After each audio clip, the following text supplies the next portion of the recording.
The 1980s were a real golden age of video games. Each generation of player has their own golden age, of course. But for me, growing up as a child of the 80s, that decade was certainly one of my golden ages. Those early days of video games were mostly made up of clones. When Space Invaders was released in 1978, it was copied by just about every software house around at the time. The same goes for Pac-Man and countless others.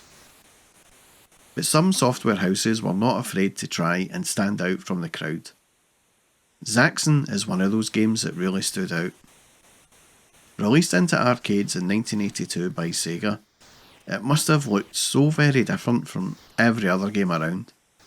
In fact, Sega even got Paramount Pictures to produce a commercial for it, which I think may have been the first time this had been done. In the two-dimensional world of video dots and dashes, flat blips and formless blobs, one video arcade game soars a dimension above the rest. Zaxxon! Experience the control as you climb and dive. Feel the power as you attack and evade. Discover a new level of excitement with the true feel of action in 3 dimensions. Zaxxon, from the master design engineers of Sega.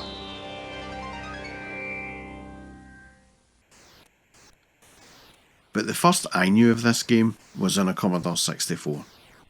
By the time 1984 had rolled around, my parents were getting a little peeved at my constant hounding for them for new games. Seriously, there were times where they would buy me a game, I would play it, and then the next day I would be asking for another. And at around £8 a time, it was getting to be an expensive toy for them to fund. Luckily, my dad knew some of his pupils that had game copying services. I do not know the full details of the cost, etc., but a pupil had offered to sell my dad a few copied games. And so one Saturday afternoon, my dad took me and my sister up to his house so he could sell us a few wares. Now, Thomas, as that was the pupil's name, Thomas was a real computer geek. He had a ZX Spectrum, a Dragon 32, an Acorn, a BBC Micro, an Atari 2600 and a Commodore 64, of course. And when we arrived, he was playing Zaxxon, and without a single bit of hesitancy in my voice, I asked for a shot. The look of this game really caught my eye. This isometric perspective looked brand new. I had never seen anything like that before, and the explosion effects, the drum thingies, the aircraft, everything looked superb, and then your craft grew and shrank as you gained or lost altitude. For an 8-year-old kid, this game looked like a sci-fi movie. So of course, I asked for a copy of this game. I mean, who wouldn't? We had spent several hours that afternoon backing up some of Thomas's games, and when I got home, this was the first game I loaded up onto the Commodore 64. I was pretty mesmerised by this game. I couldn't get over the graphics. I just thought they were amazing. And the sound, which consisted mainly of the standard Commodore 64 explosion and some other ringing sound effects, did actually add a little bit of atmosphere. And the playability was outstanding. This isometric view did confuse me.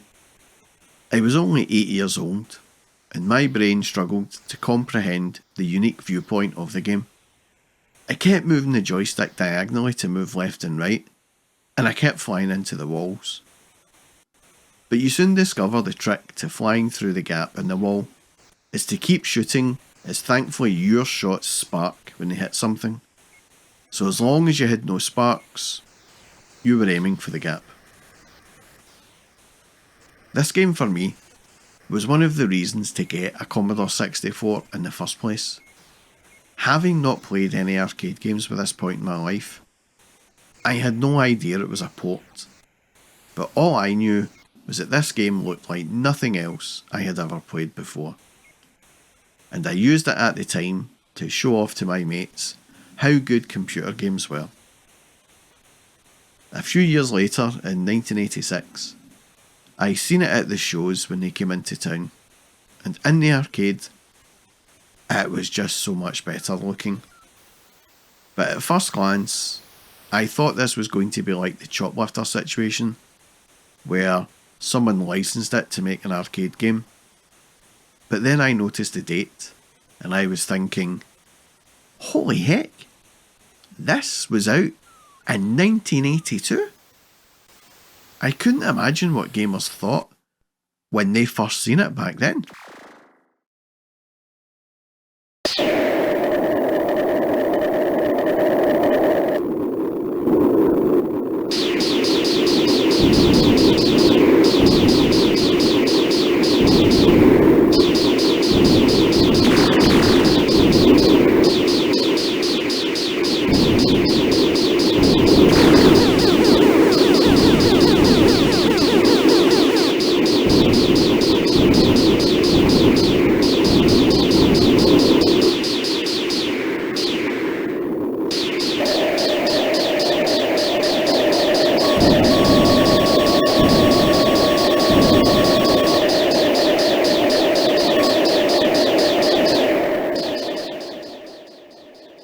To begin, these visuals are just so sharp, and even though blue seems to be the main colour of everything, this game had this really vibrant look to it, and everything ran so smooth.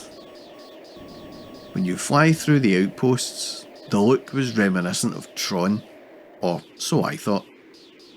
The ground looks more like you are flying over a printed circuit board, and all the edges and lines were sharp and precise, a bit like the appearance of objects in Tron. The explosions are really vivid as well. The use of colour, this red and orange against the blue backdrops, really stands out. I really do like the visuals in this game. They are very cartoonish-like with the contrasting colour schemes. Then, when you fly between the outposts, you see stars and moons and galaxies off into the distance, almost in deep space. For 1982, this game must have caused more than a few jaws to drop and hit the floor. The sound was an average affair really, but then in 1982, no game really came with good sound. It's not awful or annoying, it's just not that good. But playing this game, I was immediately drawn back to that time when I played it at Thomas's for the first time, and I loved this version of Zaxxon. It did show the Commodore 64 version up quite a bit, and it did show the gulf in hardware that was already in existence in 1982, but to be honest, I didn't care. This version did play better than the Commodore 64 version, but it's not like the Commodore version was bad, it just wasn't as good as this one. I couldn't get very far, but it didn't cost a lot of money, as this was only 10p a go, and I spent about 50p on it and trying very hard indeed to progress. Which in hindsight is pointless really, as the game just loops and loops and loops. And for a lot of people that was an issue. Back then, magazines reviewed Zaxxon very favourably, but today, it's not a game that gets much love. The difficulty, the targeting, the collision detection, these are all some of the complaints about the game. Others have cited that the game was popular due to its graphical style, and I can see that. I can see why people would play it because it looked good.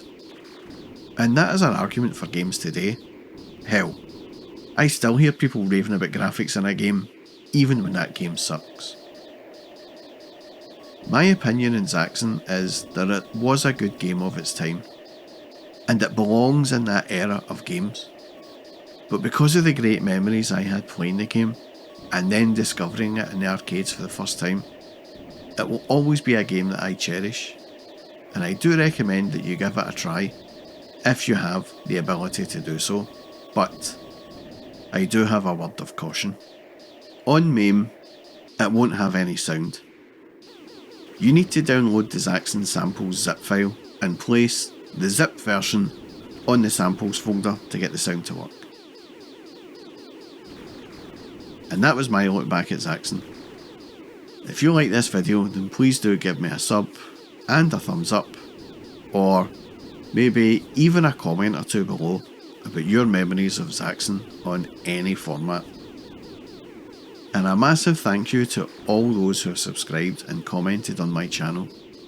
Your feedback and support really does go a long way in helping the channel grow, and I do appreciate all of you, so thank you from me. And that's all from me, folks. Thanks for watching.